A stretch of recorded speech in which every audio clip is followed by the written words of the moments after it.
By the rivers of Babylon, yeah, we sat down and we cried when we remembered Jerusalem. We were sick, Lord, near to dying.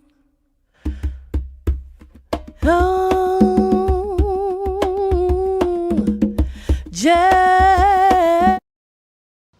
by the rivers of Babylon. Shalom, shalom, family. My name is Zurishaddai, one of the teachers of Congregation BINAH, CHOKMAH, located in the Red Hook section of Brooklyn, giving all honor, praise, and glory to the Most High, King of the universe, Yehudah, for life, food, clothing, and shelter, wisdom, knowledge, and understanding. Thanking the Creator of heaven and earth for another day of life, and thanking the Most High God for all things and everything. We start off first foremost, early Shabbat Shalom to everyone out there. Thanking the Creator of heaven and earth once again for this time, and that we're able to bring forth this lesson, this understanding, basically a review over last week's Parasha or Sidra. Some of us may know it. So I believe we're going today over the Parasha Wayera, and I hope that you all get something out of this. Before we start off, don't forget to share, like, and subscribe. To like the video doesn't cost you anything, so just press down on that like video on that like button before we get started, so that it could be recorded and this could be shared with many people as possible, and it could be up on the algorithm. So thank you all once again. Also giving due respect to the leadership of our congregation, even my brother Chief Prince Yisrael Ben Yisrael, praying that the Most High God be with him and his family, his household, blessed him.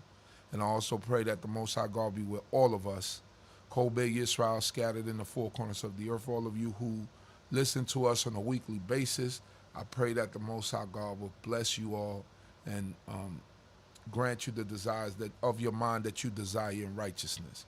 So without any further ado, I'm going to pass it on to one of my teachers and one of my mentors, even Nasik Zurishaddai ben Yehudah. How are you, Nasik? All right, good, Baruch Hashem.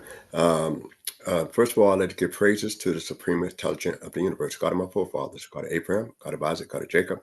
Due respects to the platform on the D.C.B channel platform, spiritual leader, Chief Prince Yehudah ben Yisrael, to the host Chief Uzael, to the Prince Chief Kohanim, Rabbanit, and Maureen, visitors, brothers and sisters to the channel. I say Shalom Aleichem and an early Shabbat Shalom. I'm going to highlight Wayera, which we don't want to get confused because we got two sidros that has a similar start. This one here is Wayera, and he appeared, or the Lord appeared. And the other one in the book of Exodus, starting around the 6th chapter, I think 2nd verse, is Wayera. So Wayera is in the book of Shemot, and this is, as we read in the book of Genesis, Wayera. So, and it's dealing with the Lord appeared. But as I said last time, before I started, say, Adonai Septai Takopi Agiti Ateka, O Lord, on my lips, and my mouth should declare their praise. I'm going to finish out a little bit of Lakab, because it's where I stopped at after the covenant between the pieces with Father Abraham. Now, also in that same Sidra, his name changes.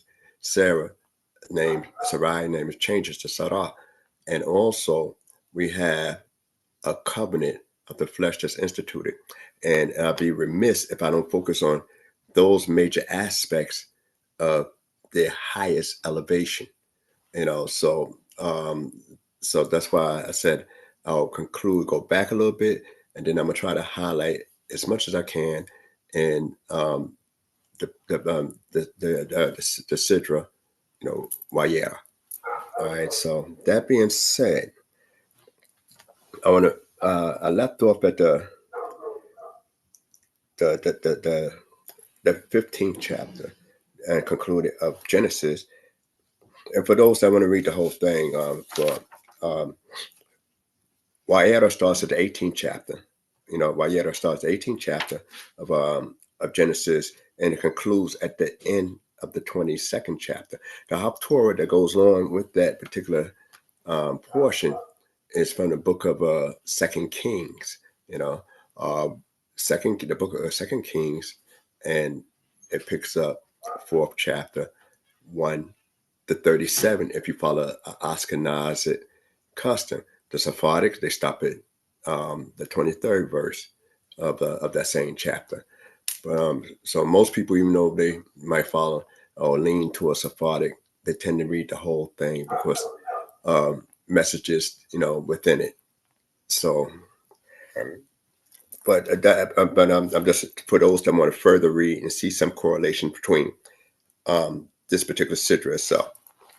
But going back, we know in the 16th chapter of Genesis, which is last week from Lakha, go to yourself, go to what you finally will become. Also, the gematria being 100 for Abraham actually becomes full, reaches plateau in a sense at that area there, but he still had another testicle, so he became what he wanted for a son by Sarah at that time, but his plateau is reached a lot later. All right. So now, when we look at the 16th chapter, we know that it starts off, and now Sarai, Abram's wife, bore him no children, and she had a handmaid, an Egyptian, whose name was Hagar, which means the stranger. And Sarai said unto Abram, Behold, now the Lord hath restrained me from bearing. Go in, I pray thee, unto my handmaid. It may be that I shall be built up through her. And Abram hearkened to the voice of Sarai, and Abram's wife took Hagar the Egyptian, her handmaid, after Abram had dwelt 10 years in the land of Canaan, and gave her to Abram, her husband, to be his wife. So before we go further into the 4th chapter, let's just give a little background on that. He already in the land 10 years. So right now, he's basically 85. Because we know he left and got in there at 75. So all that time, and then you say, well, we got this thing with people talking about ED and everything like that, with men, and that's become an issue, more so with today, where, they may not be at their peak performance in that area. But as long as it's been 99 out of, not in the majority of the time, 99, almost 100%, a man still is able to have life-giving seed within his body, whether it come, whether bring it out or not, he's still able to have the seed within his body if he's somewhat healthy. Usually a female, when they reach a certain period of time, things naturally shut down, what they call it, go through a menopause and all that kind of stuff.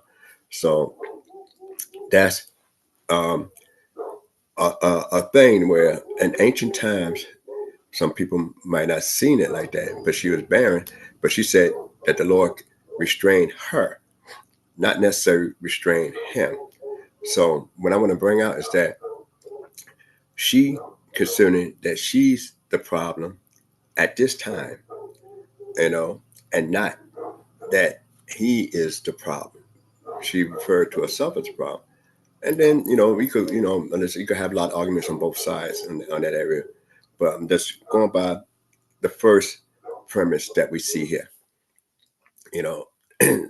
So he's still able to perform. So you know that. And whether it's really that or not, she had confidence that he could still perform somewhat.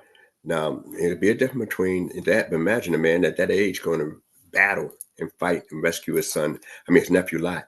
So he still has some virility within his body at that time.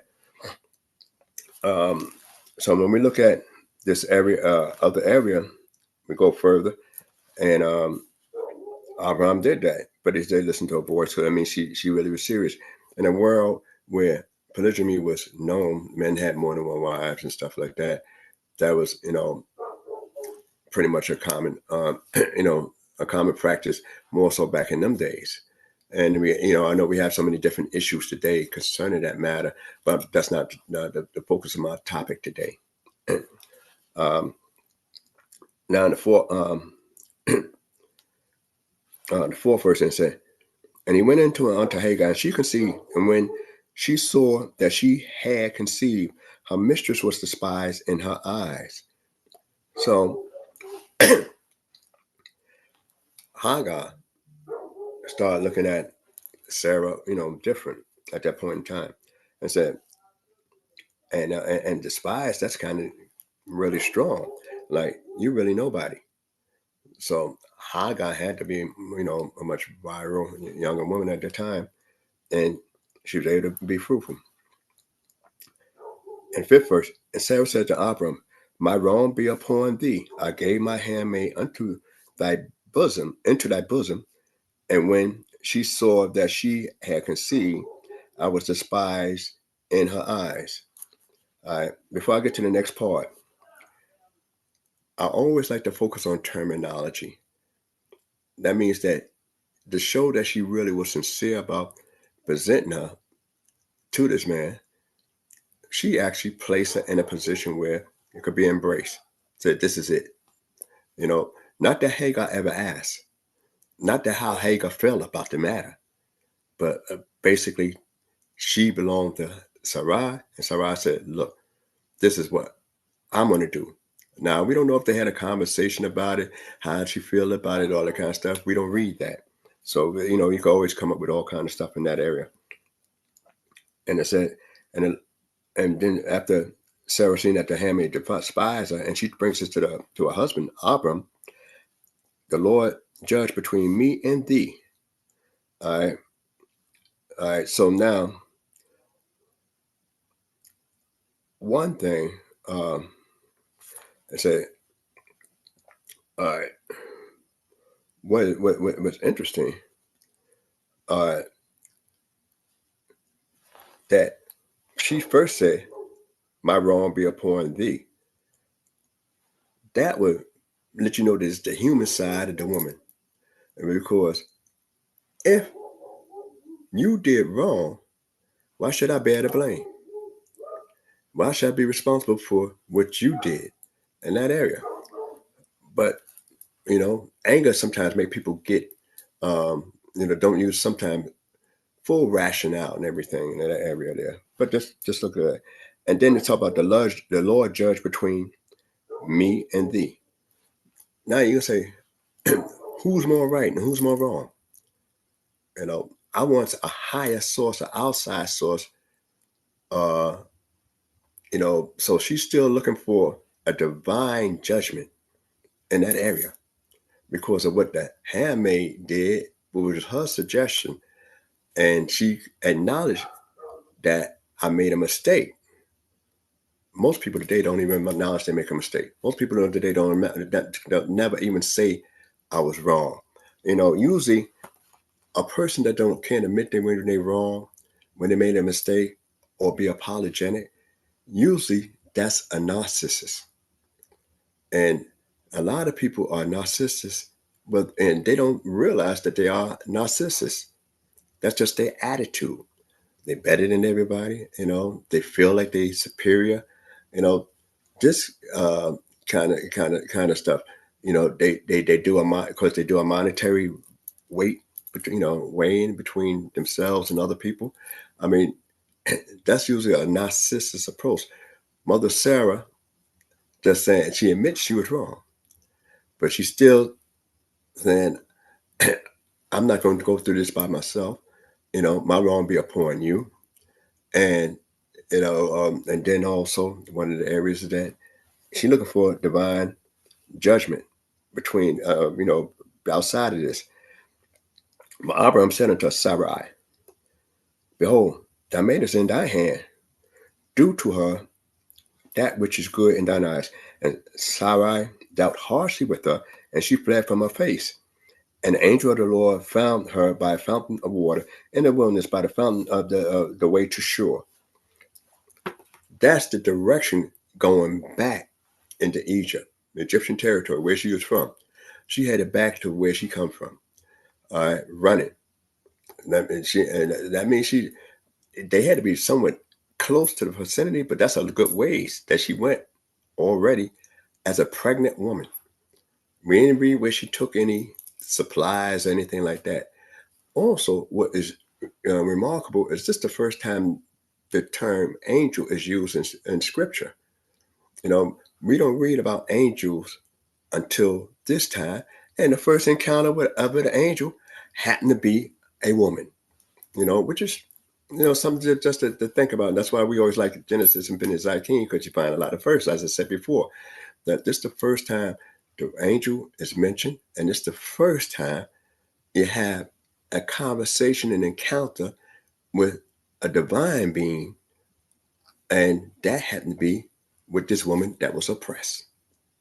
It happened to be Egyptian. At that, she's an Egyptian. And I just want to finish this out just a little bit before going to the next. And it said that let me move on down just a little bit. All right. And the angel of the Lord found her by the fountain of the water, by the of the wilderness, by the fountain of the way to Shur. And he said to Hagar, Sarai's handmaid, whence comest thou, and whither thou goest? She said, I flee from the face of my mistress Sarai. And the angel of the Lord said unto her, return to thy mistress and submit thyself under her hands. Now, it would seem rough that somebody going to send you back to an oppressor until you willingly submit. But then we got to look at some divine justice in there. If once you got pregnant, you not only, must have looked, but you must have said some things, make certain remarks, certain, gestures that created a situation that caused you to get into that. But justice got to be divine across the board. And that's what we got to look at. And the 10th verse said, and the angel of the Lord said unto her, I will greatly multiply that seed, that it shall not be numbered for multitude. And the angel of the Lord said unto her, behold, thou art with child, and shalt bear a son, and thou shalt call his name Ishmael. So his name came from a divine source, Ishmael. Because the Lord has heard thy affliction, and he shall be a wild ass of a man, his hand shall be against every man, and every man's hand against him, and he shall dwell in the face of all his brethren. And she called the name of the place. She called the name of the Lord that spoke unto her, thou art a God of sin. For she said, have I even here seen him that seeth me? Wherefore the well was called Beer Laharor. Behold, it is between Kadesh and Bered. And Hagar bore Abram a son, and Abram called the name of his son, whom Hagar bore Ishmael. Now, Abram wasn't there. So how do you get this, and some say, his name's coming divine. So you could have a lot of questions on that. I know a lot of midrash concerning that, but I'm just saying I'm just going to leave that for you all to discuss amongst yourselves and in that area there. And Abram was 86 years old when Hagar bore Ishmael to Abram. All right, so now we have that one dynamic that go down there before we go into the 17th, and then pick up into the actual Sidra. So now we have this child born, but we need to understand too that Sarai was too hard in afflicting her, and also Abraham, she brought it to Abraham, and Abraham should have dealt with the situation, but he left it into her hand. So usually, excuse me, women are more possessive and men are more giving. That's usually the case. Now, I know I might get some feedback on that, but that's usually what it is. A woman will be more possessive in certain areas, and a man is more forgiving. But in this case, Abraham should have helped and worked with Sarai, his wife, and trying to say, okay, we need to address this issue together, in that area. But just like she dealt with the decision on her own, Abraham left her with dealing with that situation on his own. And she went overboard, where we get a testimony from on high that they seen her affliction. I mean, she didn't deserve that much, but you brought it on yourself, so submit. So first of all, you got to come back humble, though she did wrong, because you was underneath her authority, and therefore when you come back humble, then at that time, then things will be smooth for a moment. But one of the things also is another psychological thing that I like to bring out, and I'm hopefully I don't be too long in this, so I could get into the current thing. Is that usually when a woman is pregnant and you beat her, treat her with hostility, you build, and she imprint that child with either a fear or hostility within her. So either she get a fear or hostility within herself, that anger, all that she think of within herself. The thing is that I'm not going to let you control me. So you get that kind of rebellious type of stuff, but then if she's, pretty much of a strong woman, and all that would be imprinted within that child, where he don't know why I act like that. What's this about this? So this is another area to think about as we're going forward. So let's deal with the 17th chapter. And it said in 17th chapter, when Abram was 90 years old and 9, the Lord appeared to Abram and said unto him, I am God Almighty. Walk before me and be thou wholehearted. I will make my covenant between me and thee, and will multiply thee exceedingly. And Abram fell on his face, and God talked with him, saying, As for me, behold, my covenant is with thee, and thou shalt be a father of a multitude of nations. Neither shall thy name be called Abram, but thy name shall be Abraham. For the father of a multitude of nations have I made thee, and I will make thee exceedingly fruitful, and I will make nations of thee, and kings shall come out of thee. And I will establish my covenant between me and thee, and thy seed after thee, throughout their generations, for everlasting covenant, to be a God unto thee and to thy seed after thee. And I will give unto thee and to thy seed after thee the land of thy sojournings, all the land of Canaan, for everlasting possession, and I will be their God. And God said unto Abraham, And as for thee, thou shalt keep my covenant, thou and thy seed after thee, throughout the generations. This is my covenant which ye shall keep between me and you, and thy seed after thee. All right, so we got to pay close attention to this 10th verse. That's what we're reading. Me and you, and thy seed after thee. Every male among you shall be circumcised, and ye shall be circumcised in the flesh of your foreskin, and it shall be a token of a covenant between me and you. And he that is 8 days old shall be circumcised among you, every male throughout your generations. He that is born in the house or brought with money of any foreigner that is not of thy seed.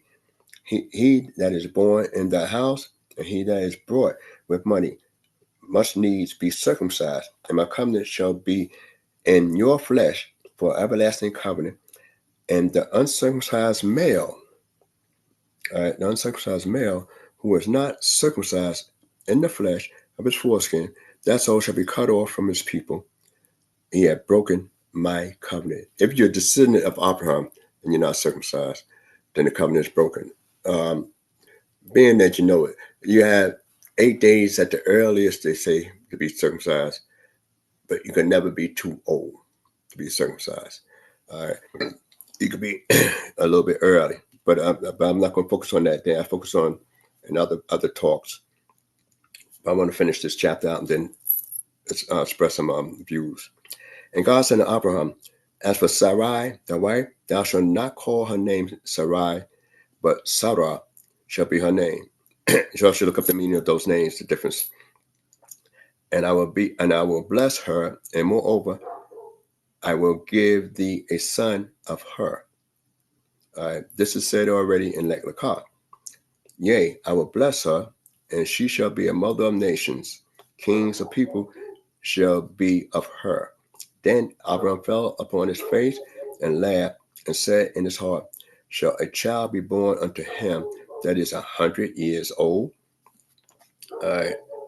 Not that, he didn't have the virility. But anyway, but I'm just going to move on. And shall Sarah, that is 90 years old, bear? And Abraham said unto God, oh, that Ishmael might live before thee. And God said, nay, but Sarai, thy wife, shall bear thee a son, and thou shalt call his name Yitzchak, Isaac. And I will establish my covenant with him for an everlasting covenant for his seed after him. As for Ishmael, I have heard thee. Behold, I have blessed him, and will make him fruitful, and multiply him exceedingly. 12 princes shall he beget, and I will make him a great nation. My covenant will I establish with Isaac, whom Sarah shall bear unto thee at this set time in the next year. And he left off talking with him, and God went up from Abraham, and Abraham took Ishmael his son, and all that were born in his house, and all that were brought with money, every male among the men of Abraham's house, and circumcised the flesh of their foreskin in the self same day.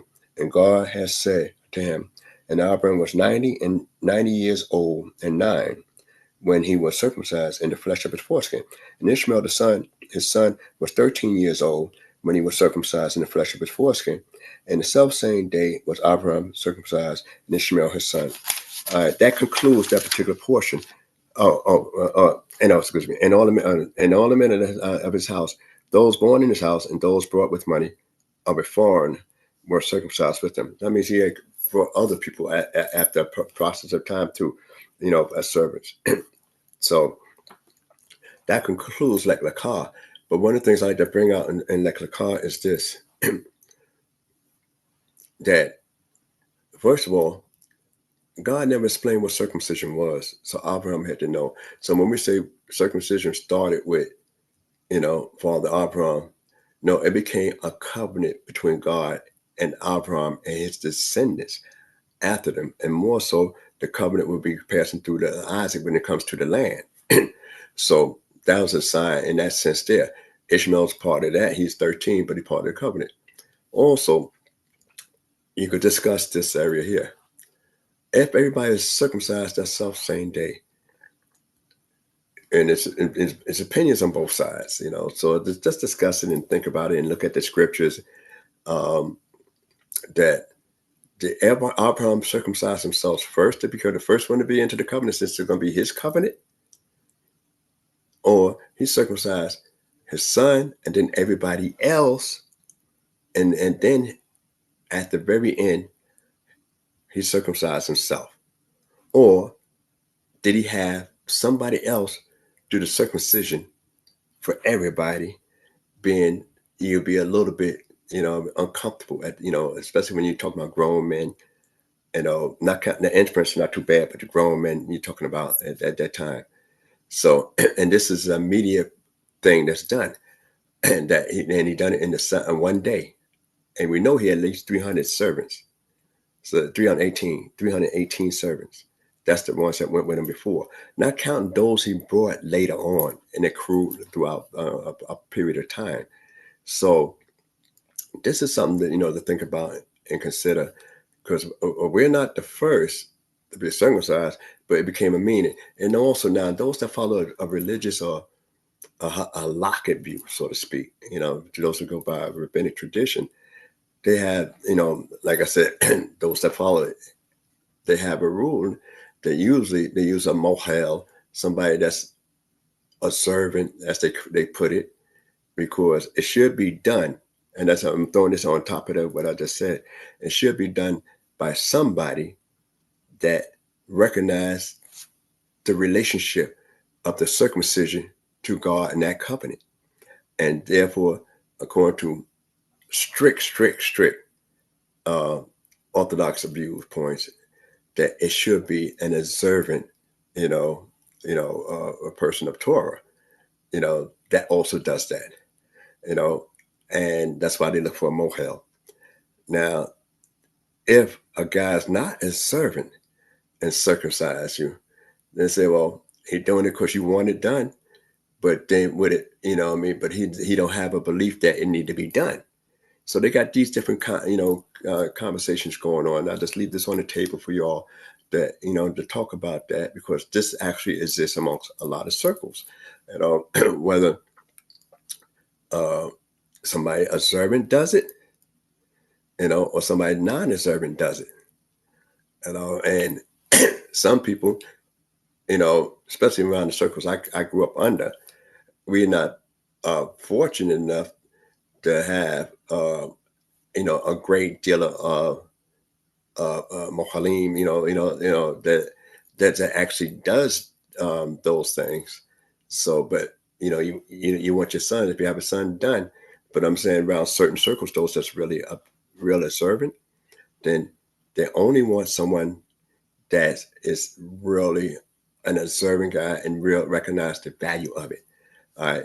Though you might recognize the value of it, as say, if a guy that is a Christian don't recognize the value of it, then they won't consider that about a circumcision. So therefore, if you ever went to a strict Orthodox thing, you would say tipat dam, which is a drop of blood. But that's a whole nother story. So I'll just leave that out there for you to further discuss that. And also, then the main things, order. If Abraham did himself first and say, okay, this covenant is about me, I'm going to be in part of that, then what condition would he be in to do everybody else? And then to make sure everybody else done. And that's a lot of people. And you got to be accurate. You can't just be haphazard. It got to be done a certain way. All right. So, and they have things about different historical things, data, that people had a unique way of circumcising in other cultures. So I'll just leave it at that. So now we deal with Wayera, and I want to bring out this area there. And the age is given for a reason. And he's promised a son by his wife, Sarah now. And the Creator told Abraham, don't even call her Sarai, but call her Sarah. So he's telling this to Abraham, saying, and only patriarch that sometimes had to referred to by both names occasionally was the third one, was Yaakov or Yisrael. Whereas once Abraham, who had one name, was changed, that was it. Isaac had his name coming straight from the Creator. That's it. You didn't have a dual name. Yaakov had a dual name. So, that's something you can consider as you're going forward in Genesis. So in Wayera, I'm try to get a little through this kind of quickly. And the Lord appeared unto him by the cherubims of Mamre, as he sat in the tent toward the heat of the day. And he lifted up his eyes and looked, and lo, 3 men stood over against him. And when he saw them, he ran to meet them from the door, and bowed down to the earth, and said, "My Lord, if now I have found favor in thy sight, pass not away, I pray thee, from thy servant.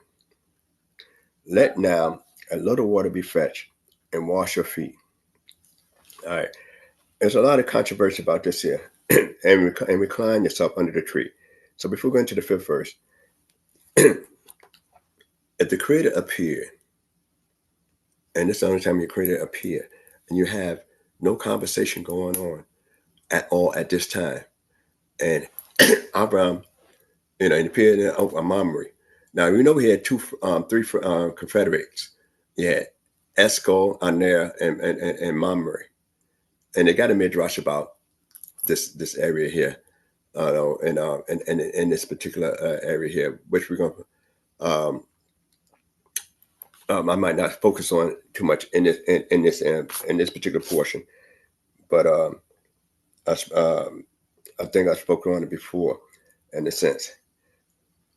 Why, when he becomes circumcised, remember they just had a battle, and the Creator said that, fear not, Abraham, after the battle and the rescue of the people of Sodom and Gomorrah, Abnam's born, and Zor, that these guys put their life on the line for Abraham.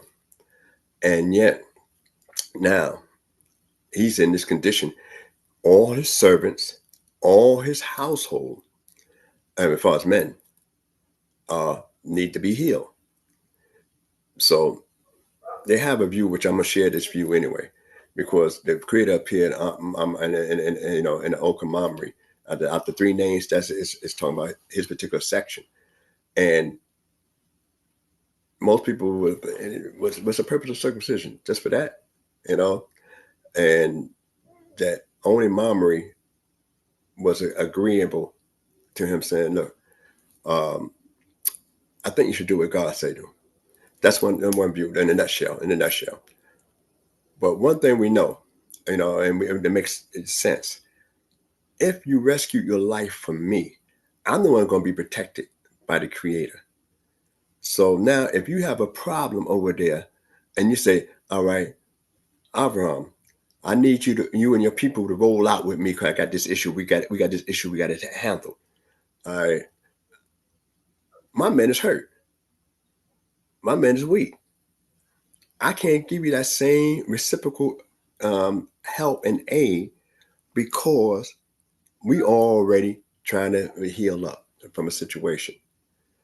So it will make logical sense. Like I said, not necessarily be true in this area, but it will make logical sense that Abram himself would go and let these guys know, if you're getting little problems now, I can't help you like you helped me, and I don't want you to think I don't want to help you, or I have a sense of ingratitude for what y'all did because you risked your lives.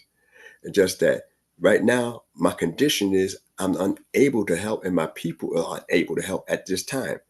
So if any issue jump up with y'all guys, the best I could do is pray for you because you're on your own. So this is one viewpoint, and it makes a logical sense, I would say. But you can always further discuss it. And the Creator appeared in that particular territory of those 3 guys, the 3 guys as friends that was friends with him. And then he, one of the things that if you look real close at it, is that if there's 3 beings they call men at this time stood over him, why would he have to run after them if they're standing there? And it's the heat of the day, and he's under, by the shade, and they told him to come in the shade, and they're at the tent door. They haven't even entered because they're waiting for an invitation, an invite, and then you have to look up and see them. But if the Creator's there and it appear before him, then he know the Creator's there as well. So now, what is this? And there's a lot of controversy, which I'm in reference to, it was 2 divine beings and the Creator amongst them, or was it just 3 divine beings with, different source, different information, different jobs, and that the Creator was over here in the Mamre, tree of Mamre, appeared before him in that area. Those things you can look at. I'm aware of the different arguments on several sides, but it's bad discussing this because now if the Creator's there, already in this locale, why would I lead the Creator to attend to somebody else? When I'm in the presence of the Creator, am I able to do that? And say, and then when I'm say, if I, if I, ask you to just stick around, if I find, any kind of, let me read what it says. If I found favor in thy sight, pass not away. All right, is this directed to the beings that he's running after, or before he leave, is it directed to the Creator that appeared before him? Because the Creator is there. So, and then using the Creator is there, we notice that Abraham never speaks first. Usually the Creator, when he appeared, he has the message for Abraham, and now Abraham has the message for the Creator. We read when he built altars and he called on the name of the Creator, but you never heard the reply at certain times. And we read the reply in the conversation which I brought out in Lek Lekar, the first conversation that he ever had with the Creator. So just bear all that in mind as you go forward. And let me just move on just a little bit more. And in the 6th verse,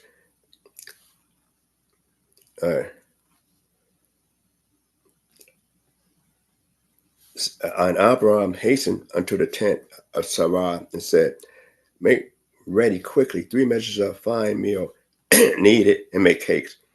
And Abraham ran unto the herds and fetched a calf, tender and good, and gave it unto the servants, and he hastened to dress it. And he took her and milk and the calf, which he had dressed, and set it before them. And he stood by them from the tree, stood by them under the tree. And they did eat, and they said unto him, where's Sarai thy wife? And he said, behold, in the tent. And he said, I will certainly return unto thee when the season comes round. And lo, Sarah thy wife shall have a son. And Sarai heard in the tent door, which was behind him.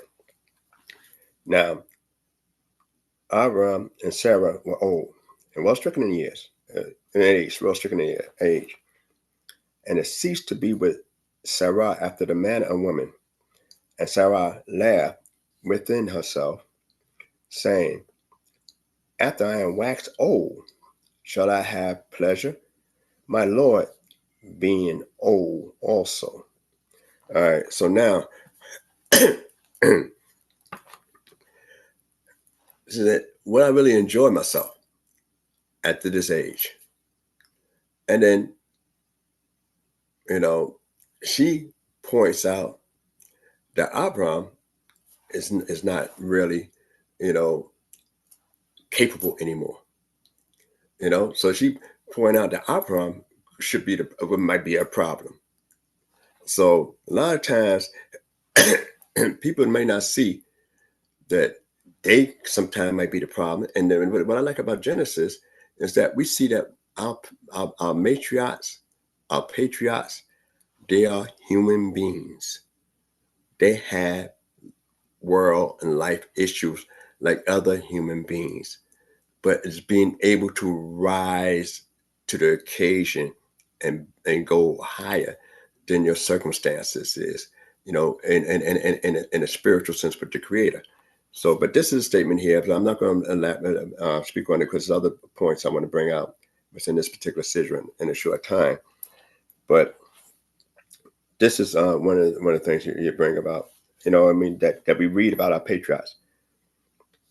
And 13th verse. And the Lord said unto Abram, wherefore did Sarah laugh, saying, shall I of surety bear a child who am old? Is anything too hard for the Lord? At the set time, I will return unto thee when the season comes round, and Sarah shall have a son. Then Sarah denied, saying, I laughed not, for she was afraid. And he said, nay, but thou didst laugh. All right. And she said this within herself. She didn't speak loud. This was her thought pattern concerning that, you know. And in sense of a thought pattern, said, who could know my thoughts? That's why you realize it's just, it's divine beings. And then how we know it's a divine being is because what man could guarantee I would be here next year at this time? Man can't guarantee I'm gonna be there next year at this time. That's why when you look at the Torah, it said around this season, not that Elisha said I'm gonna be here, but around this season you will have, this time next, of life. Next year you will have a son in the Torah. Whereas this individual says, I will be back at this time, guarantee. That means there's no mortality here. So we got to understand some of the things that's being transcribed here. All right. And the thing is that it only said what she did is laugh, not the conversation as a whole. It just so discord between Abraham and his wife. One of the things that can be really, really, really disrespectful on either side, but more especially on the man's side. And when you talk about a man's virility, all right, and you talk about a woman's virility, it's just as bad. I mean, make comparisons, it's just as bad. See, and sometimes we become so insensitive, about certain things. And then you talk about virility, but Abraham is not really the problem. And it's obvious that he wasn't the problem because we know later on from history that, life went on with Abraham. That was the only one Sarah had. That one time only. So, and she lived for a good little while, nothing else coming. All right. And after she left, other stuff came. So we learn a lot of stuff from this here, but the thing is that you got to learn sensitivity. And these supernatural beings that was referred to as men, they were sensitive about harmony in a family. That's between a man and wife that, they both agree, not just to cause a wedge between them, but keep the harmony there. And it said she laughed. So Abraham saying, you laugh, but Abraham laughed earlier, but he was talking and dealing with the creator directly and laughed and said what he had to say. She did it inwardly, and that stuff. And she made statements. So would it be, why didn't charge Abraham with it? Because she made a statement of her inadequacy as well as his inadequacy, what I mean? And brought somebody else into it, in that situation. But you could always discuss it amongst your teachers and see what you come up with in that area there. And 16th verse, I'm just run through that there, that, and this is the argument I like to deal with. And I find this a very important part, then I'm going to skip over. I said, in the 16th verse of the 18th chapter, and then the men rose up from thence and looked out toward Sodom, and Abram went with them to bring them on their way. And the Lord said, shall I hide from Abram that which I am doing, seeing that Abram shall surely become a great and mighty nation, and all the nations of the earth shall be blessed in him? But I have known him to the end that he may command his children and his household after him, that they may keep the way of the Lord, to do righteousness and justice, to the end that the Lord may bring upon Abram that which he hath spoken unto him. And the Lord said, verily, the cry of Sodom and Gomorrah is great, and verily, their sin is exceedingly grievous. I will go down and see whether they have done altogether according to the cry of it, which is come unto me. And if not, I will know. The Creator never, ever have a lack of knowledge. All right. He knows everything before it exists because he created everything. So anytime, I always bring this out with people. Anytime you have a God that need information, he's no longer the God. He's no God, the God I worship. If you have a God, that have to think and plan, that he's not the God I worship, because I plan to think, because I'm trying to say, well, I ain't guaranteed whatever I'm about to do gonna work out. But we read that God will work and who will let it. Who gonna stop it? Who will need permission from? Who he take counsel with? Wisdom was created by God, not for us. Wisdom tell you itself. I'm calling out to the sons of men. I'm not calling out to the Creator. Understanding and prudence. Wisdom said that these are people I hang out with sometimes. I hang out with them. So these are things, and it's bringing it to another level, but I don't want to go too far in that area.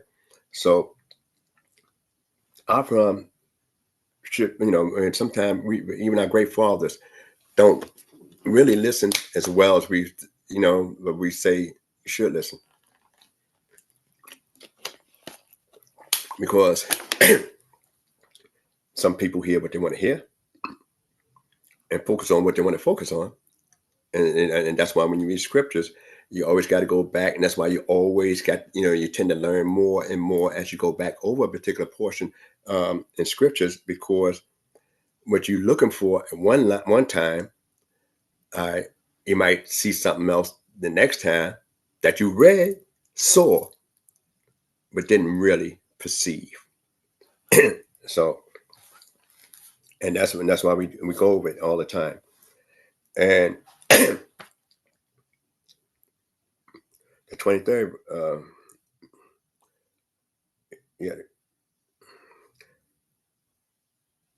the 23rd verse. Oh my bad, and the men turned from thence and went toward Sodom. But Abram stood yet before the Lord, and Abram drew near and said, "Wilt thou indeed sweep away the righteous with the wicked? Peradventure there are 50 righteous within the city. Wilt thou indeed sweep away and not forgive the place for the 50 righteous that are therein? That be far from thee to do after this manner, to slay the righteous with the wicked, so that the righteous should be as the wicked. That be far from thee. Shall not the judge of all the earth do justly?" All right. I just read that, and then I'm not going to go through all the bargaining chips that went down in this area here. But you charge the Creator of acting prematurely, and this is a God that you worship. This is a God that you believe in the promise, and it was counted for righteousness for you. It was counted as righteousness for you when you believe. When you left out, we're talking about you left out. Now you're not. 24 years ago. 24 years ago, this is the God that you believed in, and acknowledge, and then you're going to charge him with this. This is a God that you said when you went to fight against the kings, that you lift up your hand to the Creator, made a pledge, a vow, that you will not take anything from that battle. This is the same God that you gave you the vision, and of the pieces, and everything, made a covenant with you.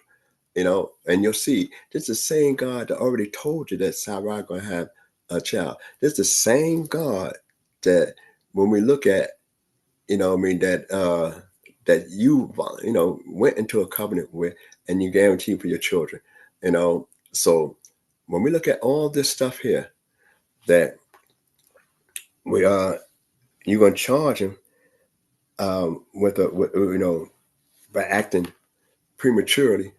And as I spoke yesterday, this is the first time in history that you have an advocate for a people as a group, nations of people, the 5 kings, or 4 or 5 kingdoms rather, you have an advocate for the people.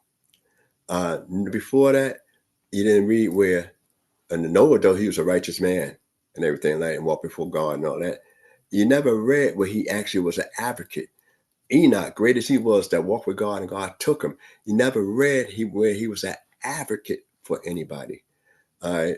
So Abraham, it's natural when he was promised a son by his wife Sarah to ask about Ishmael, like Ishmael going to disappear off the scene, because he wasn't told at the time how great Ishmael going to be. Neither was he told about the character of Ishmael, at that time.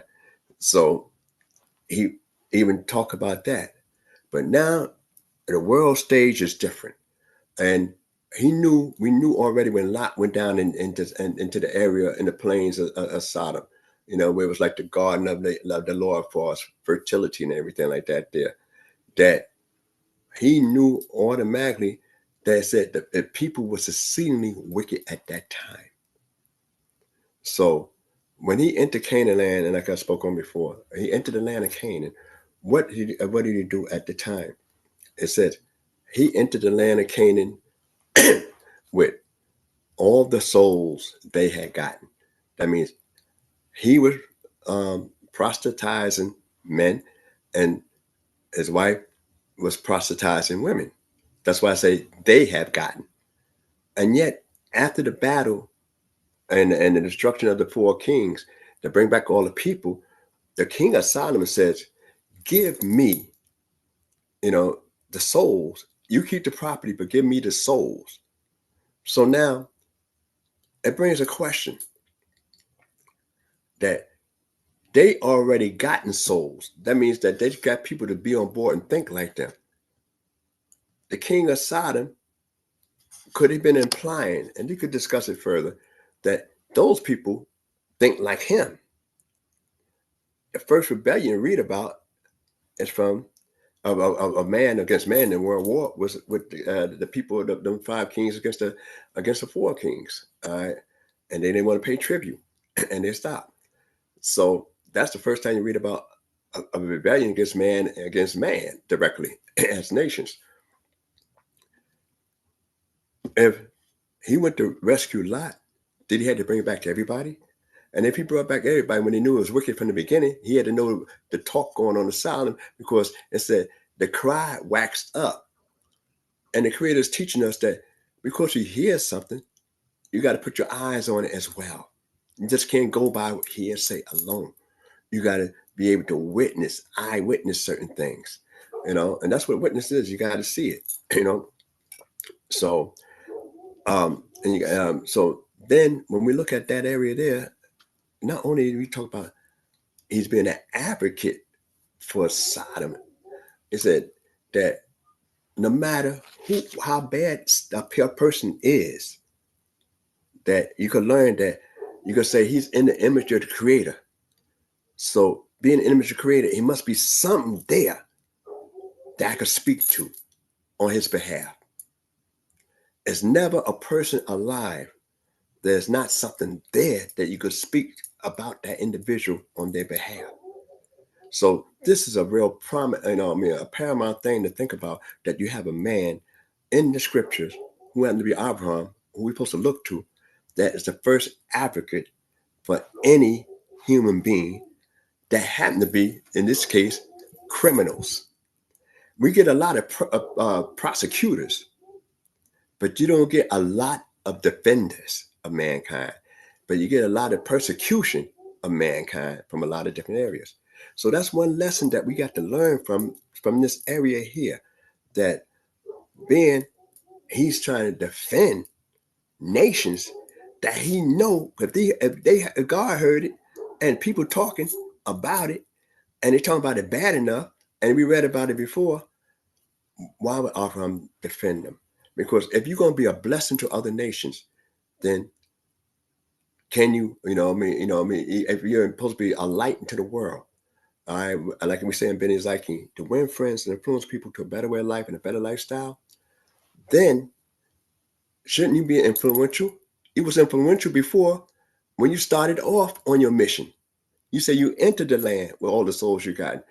Were you not able to make an impression on them guys? You made an impression on Eshcol, Abner, and Mamre to go ahead and risk their life for you. You was not able to make an impression on them. So it brings about a lot of stuff to discuss, and we could go on and on with the topic, but I just want to lay um, those those little things out there like that for you to discuss even further, because we just say, okay, he pleaded for him down to 10. But it ain't so much how long he pleaded for him, it's the fact that he pleaded for him in the first place, because he felt responsible because he brought him back, as opposed to saying they deserved that condition in the first place. So could it be his plea he said, I feel partially responsible? Or could it go back to Genesis? Am I my brother's keeper? So many different factors that you could go through and deal with that. So I'm just going to leave that part there and go into the next part. And we know it's destroyed. And we know it's destroyed there. So I'm just, where that they, when the guys went down there, that Lot had to take them in, hospitality, show him some hospitality, and he had learned some hospitality. But one of the things in the 19th chapter, which is I'm not going to read, that Lot took him in and showed him some hospitality, and said it ain't good for you to lay out here like that. Come into my house. But Lot, when he brought it, first we found that he had his tent near there. Now he's inside a housing dwelling. Abraham still had tents. He still has a housing. He became a judge, and he became a big shot after Abraham brought him back. Prior to that, you didn't read how much of a big shot Lot was, but after Abraham brought him back, evidently his status must have, bro said, that's my uncle over there. My uncle's a heavyweight. So from that, possibly that's how Lot maybe got that big status. But they had their system of the way they operate in Sodom and those different cities. So therefore, and there's a lot of midrash on that, but I'm not going to focus on that. You can always research those on your own. But one of the things I like to say is that when he brought him in, the first time you read about the word matzah, it was Lot. Now, Abraham gave the guys a great, great meal. And then this also in this area here, when they go to Sodom, they're called angels. Before Abraham, they're not called angels, it's like men. So, but when they go to Sodom, they're referred to as angels. So that's another thing to consider. So Lot is it's a third person technically to encounter angels, even though they wasn't called that with Abraham. He's the third person to encounter that. So those some things to bear in mind. Him and his family, that was in the house. But we always tend to focus on about the homosexuality of Sodom and Gomorrah. That God destroyed them because there was homos. Men wanted to sleep with men. They were potential rapists, period. But they was wicked before, prior to that. It ain't just that one area, because we read later on in Egypt, they did kind of stuff like that. The land where we're going to inherit, they did that kind of stuff. So it wasn't just that alone that it was involved. It's they want to rape individual, regardless, and then they had other stuff that was wicked going on in that, because it was called wicked prior to those angels coming there. It was called wicked. So it was all kind of atrocity there, and Lot and them didn't want to leave. And one of the things we know, the tragic story, is that they had to be dragged out the house pretty much, for their own safety, because God remembered Abraham. So Lot, so Lot had to be dragged out the house, and him and his family, and they was told not to look back. So then it says his wife looked back and turned to a pillar of salt. When we look at that area there, that his wife turned into a pillar of salt, what was she looking back for? And then in order for them to know she turned to a pillar of salt, that she had to be in front of them, not behind them. So that seems that she, they had family there still left behind. But was she looking back? Was it because of the screams, the bombardment of the fire and everything? We don't know, but she was told not to look back. And from that, only Lot and his 2 daughters made it. And we know later on, they went to one city, then they feel safe there. And that city was destroyed, and then it went up to the, in the caves. And so now you have a story about wine in that particular cave. Where the daughters thinking they're laudable, said, look here, our father's up in age, so you have another thing about children, and make them drink wine. And the oldest one, he lay with the oldest one, and it said he didn't realize he lay with her. Then the younger one did the same thing the next night. He lay with her, and they both had sons. One named her son Moab, which means from my father. The other one say Ben-Ami, which son of my people. Though they thought the world was destroyed, which they found out later that wasn't destroyed, 2 times he went to the same thing. They're thinking it's a laudable thing. We know that we had problems with the Moabites and we had problems with the Ammonites, but yet Ruth later on is the descendant of the Moabite. And there's a lot of controversy on that as well. But that's another thing that you investigate, because I'm just going to highlight those points as I pass forward. But there's a lot of discussions you can have in reference to the moral issues, because when the law of prohibition of certain relationships was not given at that time, it might have been understood at that time, but it's not where it actually was written down at that particular point in time. And we have in our book, law prohibited relationships in our time. We know that on the other side of the Malbul, everybody married relatives mostly, till you got enough people. You marry real close relatives, because that's all you had. They're married, Cain and Habel or whatever, or Shet and all them other guys. They had to marry people they related to after the process of time, because they only had one man and one woman that populated all of them at that time. So until they start getting population, you will never get like cousins until after your uncles and all them start having kids. So we gotta look at it like that. And I'm gonna skip over here to the 20th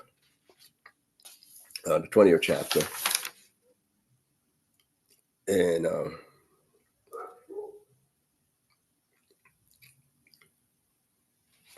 when Abimelech takes Sarah. All right.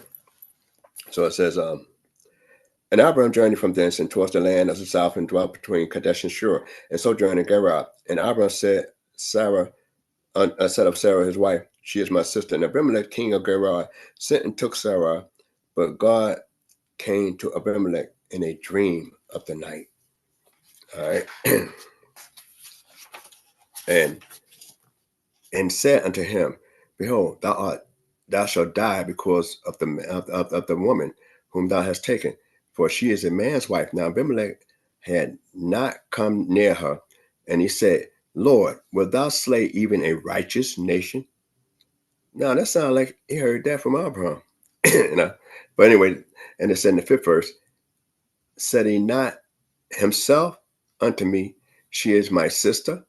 And she herself said, he is my brother, and the simplicity of my heart and the innocence of my hands have I done this.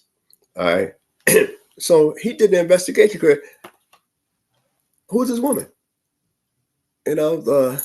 After all, she's fine. She's beautiful.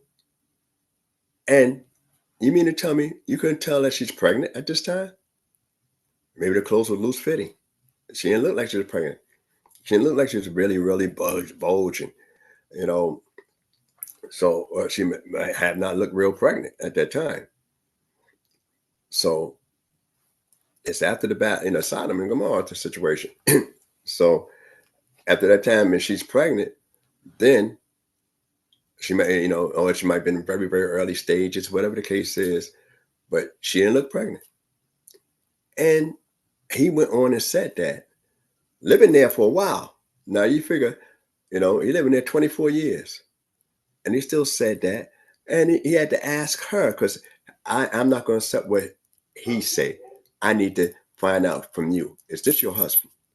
Now, today you have people say, I'm married and, I'm married sometimes. What kind of stuff is you're married or you're not? What's this stuff? I'm married sometimes. I'm free when I want to be. What kind of stuff are you free when you want to be? Either you're in a bond or you're not in a bond. And, another story, but anyway, I just want to highlight that. And I'm probably going to have to finish this last part too next week and touch on a couple of things. But one of the things that we have at this time, the first time you read about anybody having a dream, this is the first time. It had to be and in this dream, we know it was a divine dream. And because the Creator have a conversation with an outsider, a Philistine, have an outsider that he's actually, having a conversation about.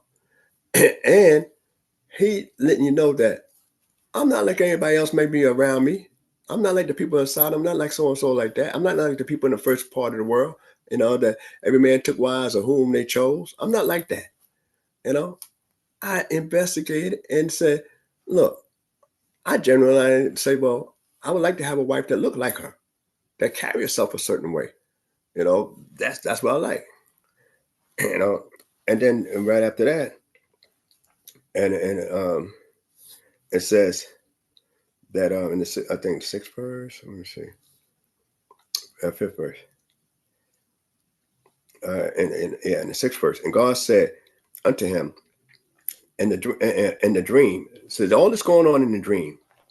Yea, I know that in the simplicity of thy heart thou hast done this. And I also withheld thee from sinning against me. So in other words, God helps you when you want to do right. Noah, found grace because God helped them on the way there. Helped them encounter it. Therefore, suffer I thee not to touch her. I didn't allow you to touch her. I didn't want you to, look at it just as a woman that's beautiful, just go straight to her and like that. Almost like Yaakov, and as we read later on, Yaakov tell after his time was fulfilled for Raquel, he said, give me more wife so I could go into her. That sounds kind of harsh. That sounds kind of cold to tell a father that, all right, deal's up. Give me her so I could go ahead and take her to the blue room. No father, no matter, even if you're, a good son-in-law, when he hear you talk about that concerning his daughter emotionally. And also, that's kind of rough. But anyway, that's another story when we get to it. And we'll look at that again. All right. And the seventh verse. Now, therefore, restore the man's wife, for he is a prophet, and he shall pray for thee, and thou shalt live. And if thou restore her not, know that thou shalt surely die, thou and all that are dying. And Abimelech rose early in the morning and called all his servants and told all these things in their ears, and the men were so afraid. Why were they so afraid? That's your dream. That's not my dream. But to show you the level of spirituality these people had, that the king, he's a king. And this is the first time you read that the word Nabi is ever used. So Abraham is considered a Nabi. God called him a Nabi to Abimelech in a dream. And Abraham later on is referred to as a Nasik, a prince. So it's a lot of first times you find things in Genesis. And when we look at it in this area here, we find that when we talk about if you had the dream, God talked to you. Should I believe that God talked to you in your dream, even though you're the king? And if I believe that God talked to you and threatened you, why should I be afraid? Because I ain't messing with the woman. So that shows the spiritual level of the people at that time that Abraham was around, but he didn't look at them on that same spiritual level. All right. So then, 9th verse, it says, Then Abimelech called Abraham and said unto him, What hast thou done unto us?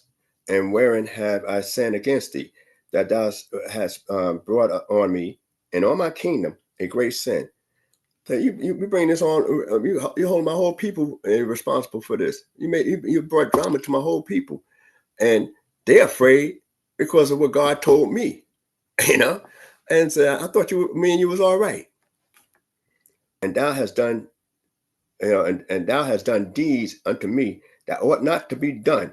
Say, look at, I say, you ought to know, as a moral individual, you don't do that to anybody that work with you like that. You sitting over here like that. Nobody oppress you like that, So I need to know, why would you do that to me? And plus, the wife did the same thing.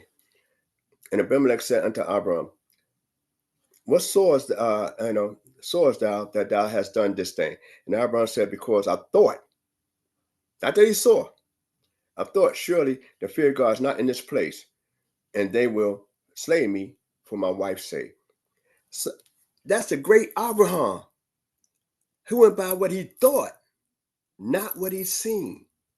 So our great leaders sometimes can make a big blunderous mistake in that area, because we read in the dream, from the Creator, that Abimelech didn't lie.